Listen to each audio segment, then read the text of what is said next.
Well, hey, Beth. It's Jamie, that's me here. Welcome back to my channel and welcome back to yet another quick chat. First up on the quick chat, we're going to be talking about Michael K. Williams. Okay, for those of you guys that are not familiar, Michael K. Williams was an Emmy nominated actor. He was a producer, very phenomenal at his craft and what it was that he did. Unfortunately, he passed away in September of last year due to an accidental overdose of taking in a drug that a lot of people call fentanyl. Okay, and what we're finding out now is that 4 individuals have been arrested, okay, in their alleged role as it connects to Michael K. Williams and his death, okay? They're saying that on Wednesday, a New York federal court announced narcotics conspiracy charges against 4 alleged members of a drug trafficking organization believed to have played a role in selling the lethal fentanyl-laced heroin to Mr. Williams, okay? The names are Irvin, Hector, Luis, and Carlos. All right. All of them are being charged with conspiracy to distribute and possess with intent to distribute fentanyl. All right. And heroin. Okay. Now, if they're found guilty, they will receive a prison sentence of 5 to 40 years in prison. Now, they are saying that the guy by the name of Irvin Cargentina, he was the one who allegedly was seen on surveillance video completing the drug transaction with Williams on a Brooklyn sidewalk, faces an additional charge. He faces an additional charge of causing the actor's death in connection with the narcotics conspiracy. Okay, so these ages, Irvin is 39, you got Hector that's 57, Luis is 56, and Carlos is 70 years old. Okay, so these men are definitely up there. It looks like he has, because Irvin Cargentina received an additional charge for providing him with this lethal dose. If he is convicted on the more severe charge, he faces a separate prison sentence of up to 20 years. I'm sorry, 20 years to life, not up to 20 years, but 20 years to life if he is indeed found to be guilty. I feel like you, sir, you might want to get cute and get comfortable, because if they have footage on you and they can confirm that this is your identity that's passing this item over to him, you're at least going to jail for at least 20. If you don't get caught up, well, no, you will definitely get caught up, because that's going to confirm that you have a narcotics conspiracy to distribute and all of that. In addition, we have you on camera distributing this to him, and you gave him the dose that caused him to pass away 24 hours or less later. He received the dose on like one day. The very next day, he was found dead. Okay, so sir, you will be gone for a very long time. It's a very unfortunate thing, because I just thought that Michael K. Williams was such a phenomenal actor to me. I was already picturing him to be a part of the greats. I just wasn't expecting his time to be so soon of him passing away. I thought we were going to get a few more years out of Michael K., but he is such a great actor. I was enjoying him last summer watching Lovecraft Country. Phenomenal job. So it's very unfortunate to hear that he's no longer with us and that he passed away due to an accidental overdose.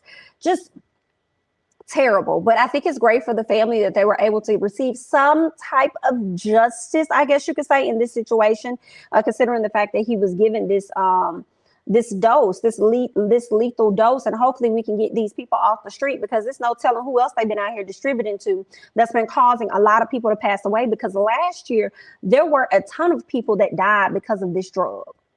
A ton of people, and I'm sure it's still happening at this very moment.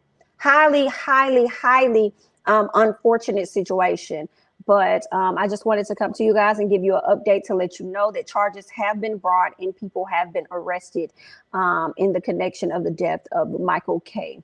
Williams. Okay, so let's go ahead and switch gears. And as we're talking, well, not really switch gears, because we're talking about opioids, we're talking about drugs and stuff.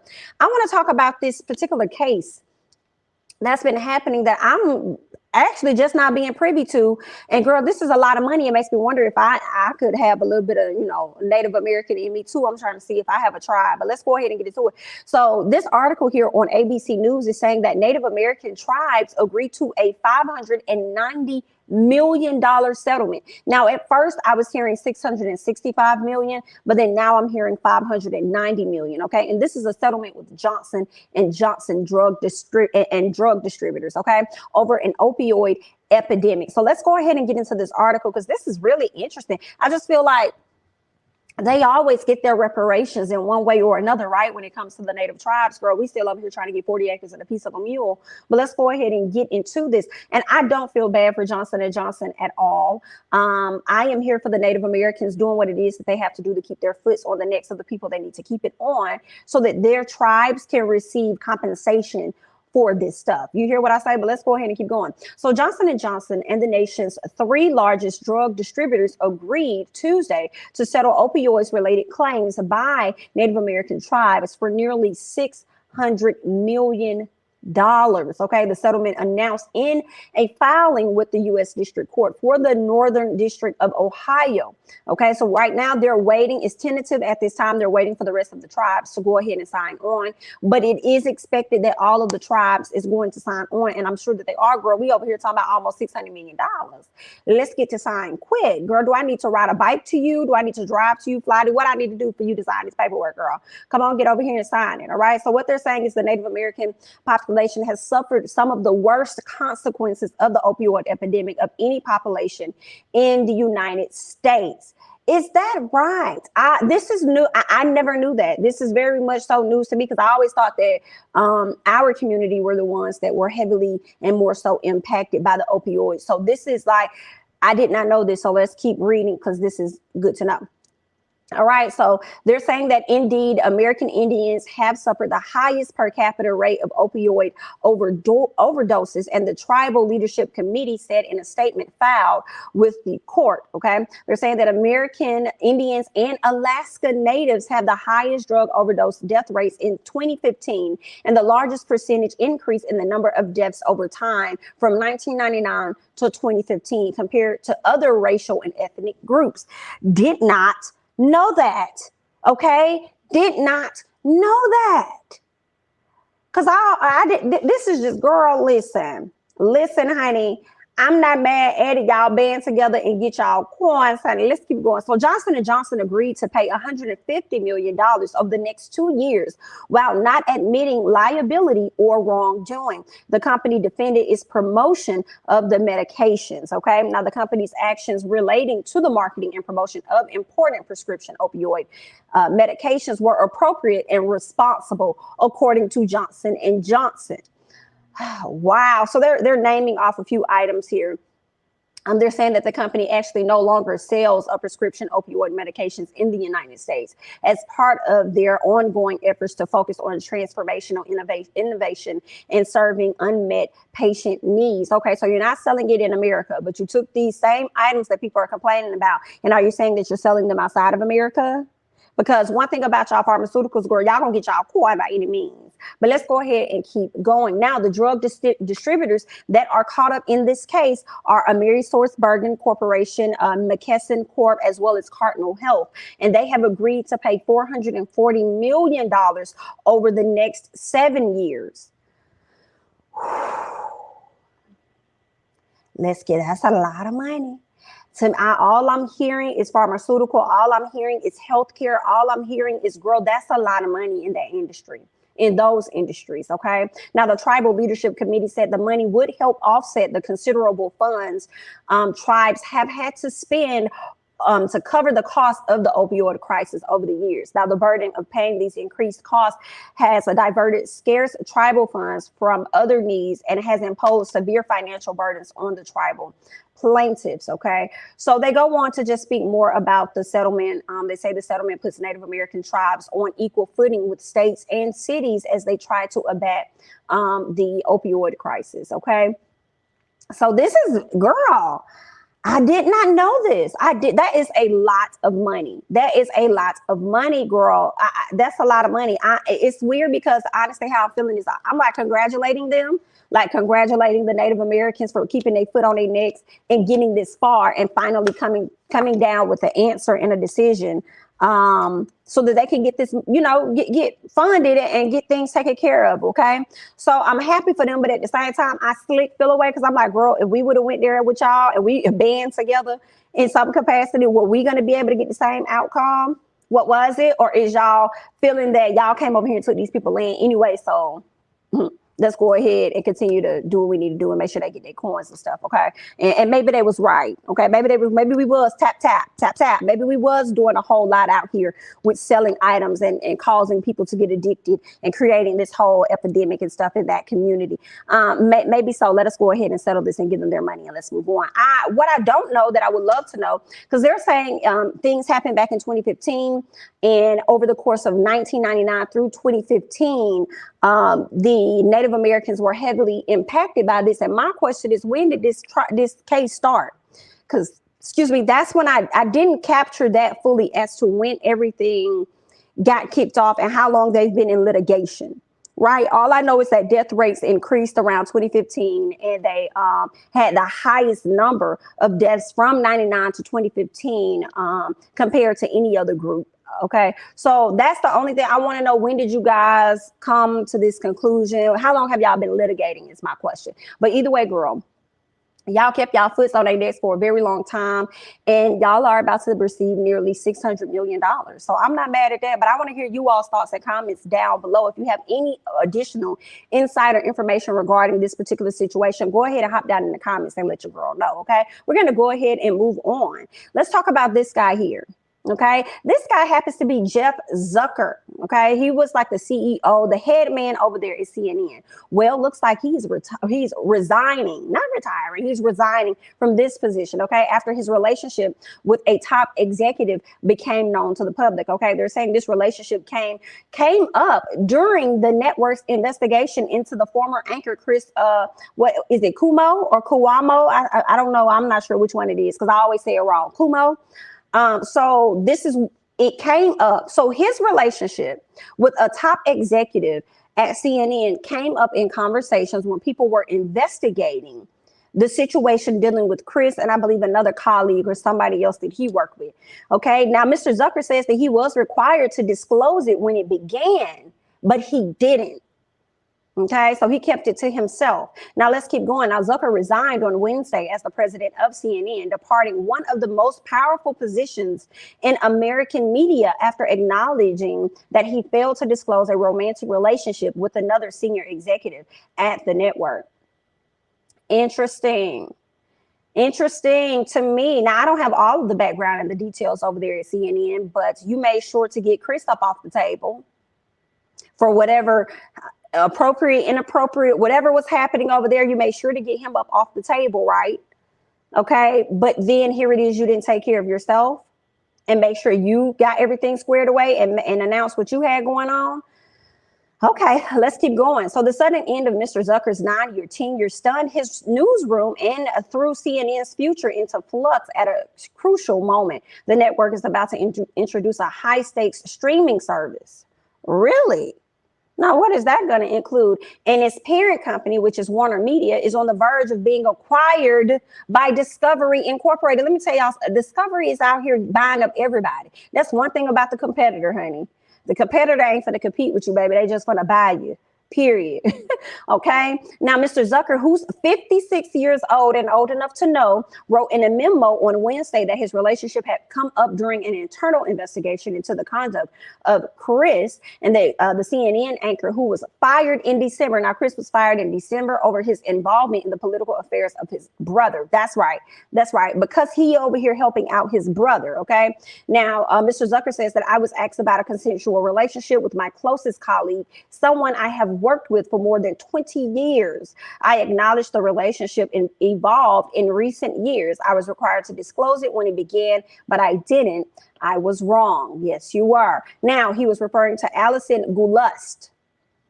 That's the CNN's executive vice president and one of the network's highest ranking leaders, who said on Wednesday that she will actually remain at CNN. He's the one that's going to be getting up off the table and leaving. She says that Jeff and I have been close friends and professional partners for over 20 years. Recently, our relationship changed during Mr. C-19. I'm sure. OK, she says, I regret that we didn't disclose it at the right time. Both Mr. Zucker and Miss Goulust are divorced. Mr. Zucker is also leaving his role as Warner Media's chairman of news and sports. Now, I'm confused as to what was it about this relationship that was so important for you to withhold it from the public.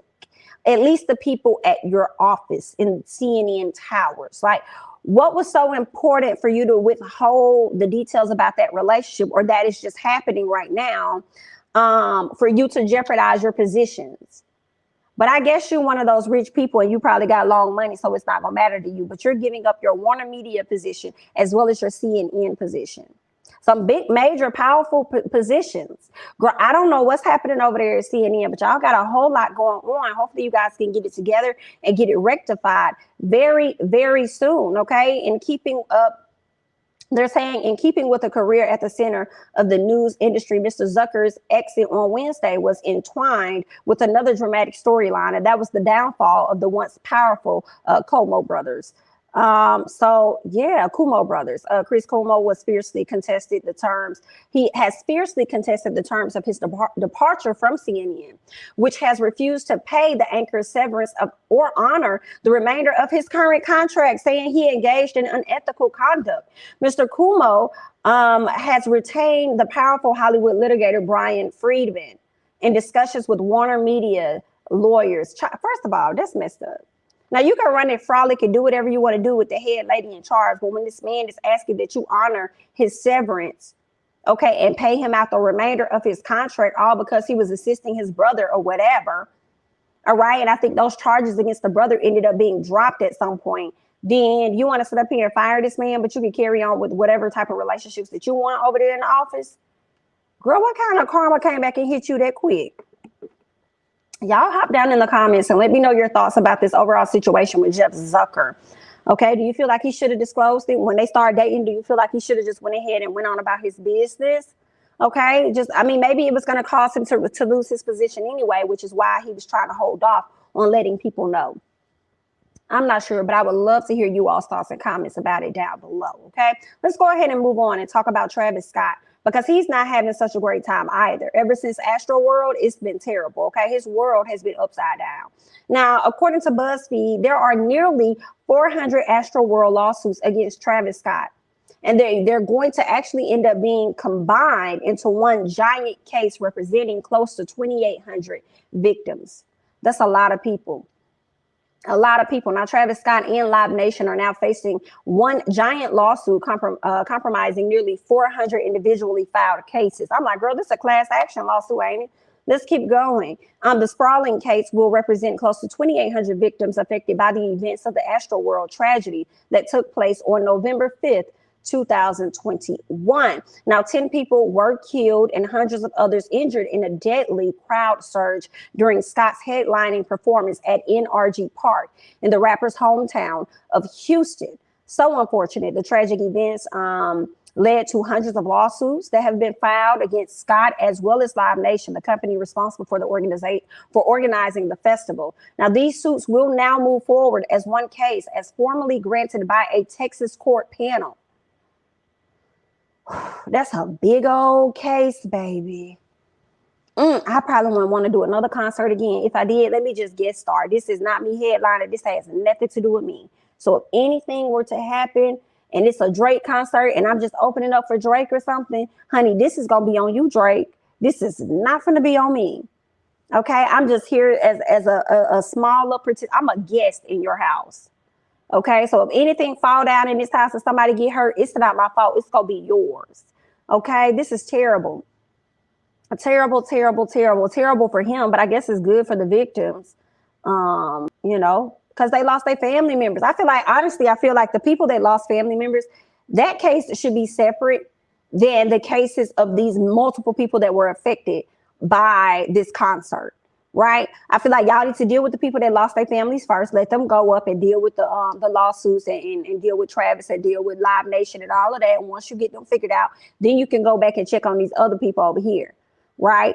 Because I also feel like I don't know how strong the case is. I don't know if those people got harmed, if they got hurt, what was the cause, but not saying anything should have happened to them. But I feel like the defense is going to try to lead with saying that y'all pretty much know. I don't know how they're going to fully show proof or anything, but that's the risk that you all take when you come to these type of functions. And when you bought your tickets, I don't know what was hidden in the terms and agreements that you all did not read. That's probably going to, you know, dissolve whatever case you think that you do have against Scott and Live Nation. Not necessarily sure, but I definitely feel more than anything for the individuals that did lose their lives and for their families that they definitely deserve something. Okay, they definitely deserve something. I think when he tried to even pay for the funeral expenses of some, I don't think everybody wanted it. They did it. I think they wanted more than that. That is just so sad and so tragic. I keep thinking about the little black boy. He was a kid that went to this function and he ended up losing his life as well. Right. And you're just trying to do some fun with your kid and give him a different type of experience. And then he ends up just losing his life because of these foods. Right. But also, I just feel like with everyone, for the most part, y'all know how Travis concerts get. Yeah, we can paint him out to be a rager and all this other stuff based on his previous concerts, but you guys also knew this and you still decided to put yourself in this space by purchasing tickets and going out, right, to be a part of such an event. So you got to keep your head on a swivel too when you go to this stuff. Like, all of it can't be on him. What accountability are y'all gonna take as well? You know what I'm saying? But those are just my thoughts. But at the end of the day, I do think the families that have lost, their loved ones and stuff, they definitely deserve something for that. I don't know if it's gonna come from Travis Scott or if it's gonna come from Live Nation. Okay, but that's all that I have on that. Let's go ahead and move on. Y'all leave y'all thoughts and comments down below. Okay, let's talk about Nick Cannon. All right, earlier this week, Nick Cannon decided that he was going to announce the new child that he has on the way with another model. Okay, I believe she also was on Wild and Out at some point as well. Seems like all of the ladies have some type of process. You have to be on Wild and Out before you can get on this ride. Okay, now unfortunately, Nick Cannon lost his son. I believe the baby name was Zen. He lost his son last year, right? He had that child with a woman by the name of Alyssa. And this year, not too long ago, a few days ago, he just announced the upcoming birth of his new child, right? Or the pregnancy of his new child. Well, Miss Alyssa didn't seem to take too kind to what was really, being shown or displayed or what he had to say on his show when he announced that, because the photos of the baby shower or the gender reveal ended up leaking out. And so Alyssa took to social media where she did say it's all love and everything. But at the end of the day, she doesn't like when her son's name is mentioned in some not so great things. So Alyssa didn't seem to be very happy. Even when Nick Cannon came out and said that he didn't know that his son was going to pass away, Alyssa actually came out with her own statement that kind of debunked his and said that they did know that he had a cancer and that he wasn't going to last very long. So it seems like he did know. That's how it came off to me, as she worded what she worded. And obviously I must have been right about some things that were off, because Nick Cannon, after receiving some backlash, I'm sure from the fans as well as her and his family, he decided that he was going to get on his show and he was going to go ahead and apologize, okay, and try to fix things. I want you guys to go ahead and check out what it is Nick Cannon had to say. I actually would like to take a moment to just be honest, and even take a moment to listen and reflect on what I was saying and what's popping and apologize properly.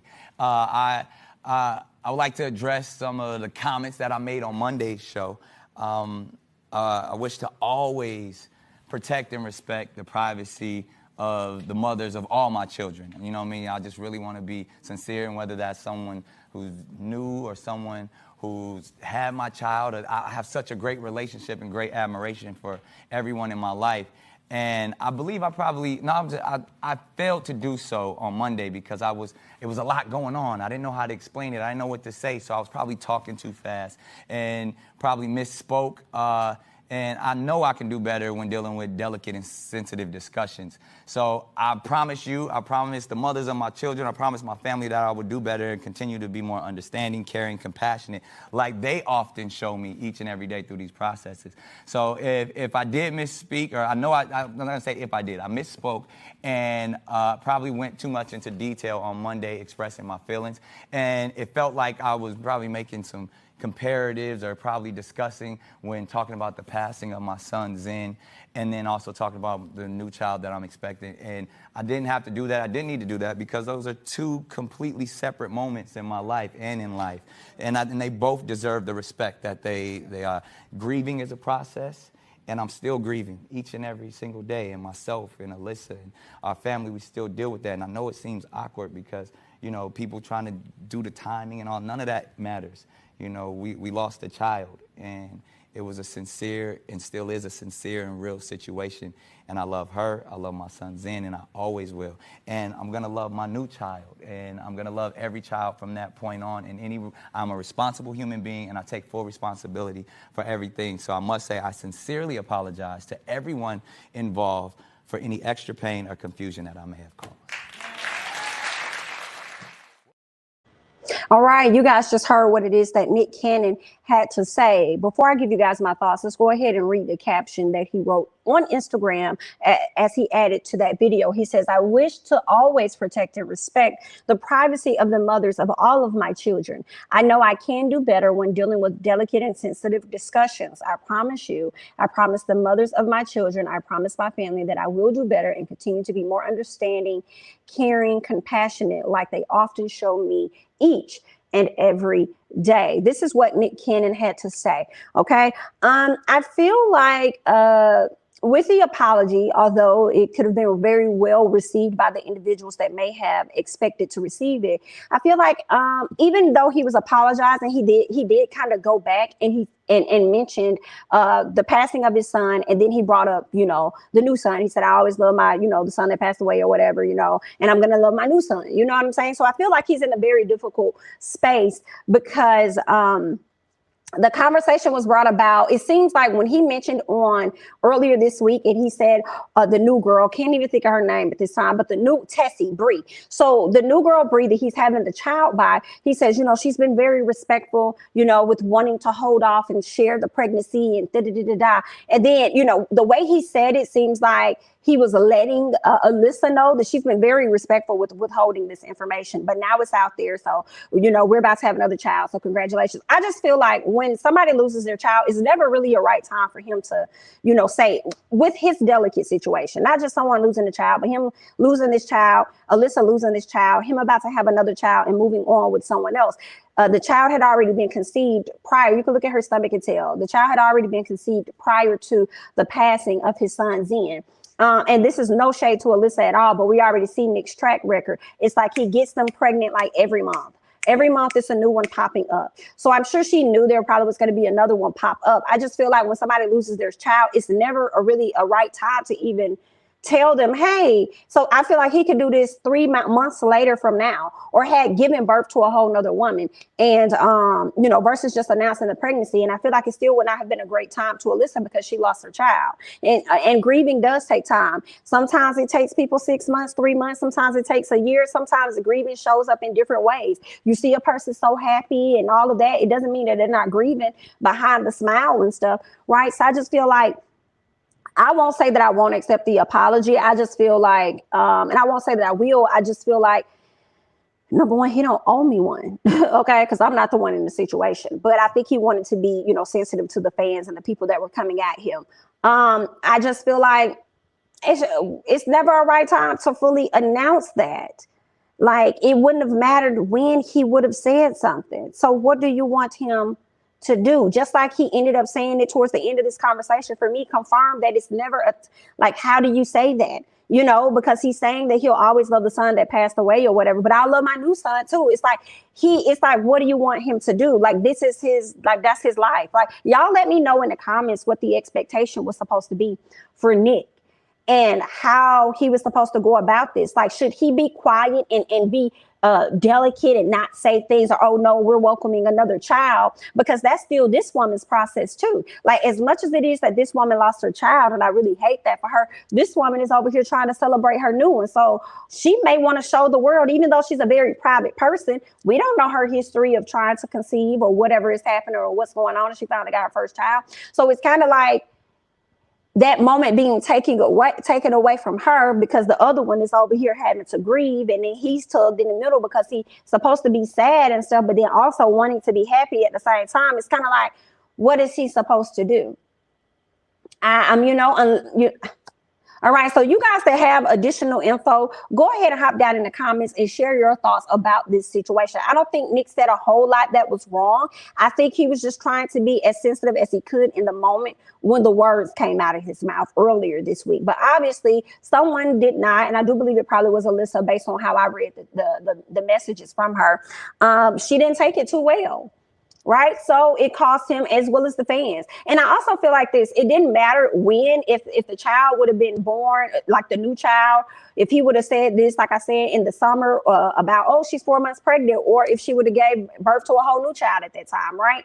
The fans would have still wondered the thoughts of kid, like, how do you feel like you're about to have this child and you just lost another one? Like, those thoughts and stuff weren't going to go away by the fans. They were going to continue to ask, okay? And they thrive off the drama. So there's that. But I want you guys to hop down in the comments and let me know, what was Nick expected to do? And also let me know what you felt was so wrong that way of what he said the first time, which caused him to have to come out and give this apology at this time. Let me know you all's thoughts about that situation, and I'm gonna go ahead and transition and move on to something else. Okay, now let's go ahead and talk about Miss Whoopi Goldberg. Okay, earlier this week, Whoopi made some not so great announcements for some people, okay, regarding the Holocaust, and saying that it was never about race. It's not about race. And a lot of people felt like it was indeed about race, okay? A lot of people still feel like it wasn't, considering the fact that when we look at a lot of different Germans, Europeans, whatever you are, we always see white people until you all open your mouth and let us know, oh, no, I'm Italian, or oh, no, I'm this, or oh, no, I'm that, right? And then they're saying that, you know, when it comes to being Jewish, okay, that is a race, although it's not a selection. When you're filling out your paperwork, they still see that as, you know, a race. So it was definitely involved, you know, still to them, the Holocaust involved, you know, race. So a lot of people didn't like what Miss Whoopi had to say, which resulted in Kim Godwin, I believe she's the vice president or the president over there at ABC, having to make a decision to put Miss Whoopi on suspension for 2 weeks. Now it's being reported by the New York Post that Whoopi Goldberg is actually livid and threatening to quit The View over her suspension. Okay, they're saying that she feels ABC executives mishandled this. She followed their playbook. She went on The Late Show with Stephen Colbert and then apologized again on The View the next day. All right. So she also says that she feels humiliated being disciplined by ABC executives after she followed their advice to apologize for the ill-conceived comments. A well-placed insider told the New York Post. All right. They're also saying, the source added that while Goldberg is taking the suspension hard and says she wants to leave the show, insiders believe she's likely just sounding off. Okay. Her ego, according to this source, her ego has been hurt and she's telling people she's going to quit. The suspension from The View is like getting suspended from Bravo. The bar is very low. Okay. I guess. Okay. Now, words of matter. We must be cognizant of the impact our words have. This is what Ms. Godwin wrote. Okay. She says she wrote in a memo to employees that dubbed Goldberg's initial comments wrong and hurtful. This is something that Ms. Kim Godwin sent out and said to the people. Whoopi, I wouldn't be mad. I understand that, you know, it does give off some biases because, like I said, I cannot recall a time that Meghan McCain or some others on The View have been, you know, suspended for their comments. But you guys hop down in the comments. Feel free to educate me and let me know. I just cannot recall a time. So I definitely understand her being frustrated, but I feel like, or being mad, but I would just, you know, be frustrated, whatever. I'll take this time. I'll take so much of a break that when they're ready for me to come back, I'll probably tell them I need another week. I need another week because I'm over here talking to my agent so she can figure out some other opportunities. Okay, if that's how we want to move. All right. Yeah. So I will. Yeah. Let me get another week. Can we go ahead and extend that?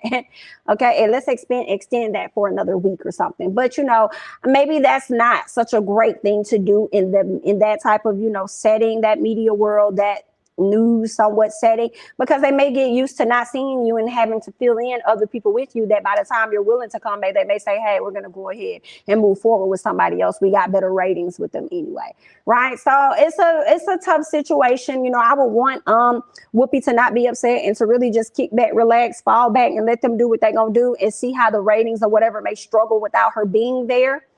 Okay. And then maybe she'll have a bit more leverage or something when she returns. It's not that they're getting rid of her. They just want her. They're just suspending her. But let's be honest. They're suspending her immediately to appease another audience that they have. But, you know, it is what it is. I want you guys to go ahead and sound off in the comments. Let me know your thoughts and everything regarding the situation dealing with Whoopi. Let me know your thoughts about Travis Scott, as well as Nick Cannon and the other conversations that I brought to you guys today on the Quick Chat. That's all that I have. I'm Jamie. That's me. Don't forget to like, comment, subscribe, share my videos. Follow me on Instagram and Twitter at Jamie. That's me. And I'll catch you guys in the next one. Bye-bye.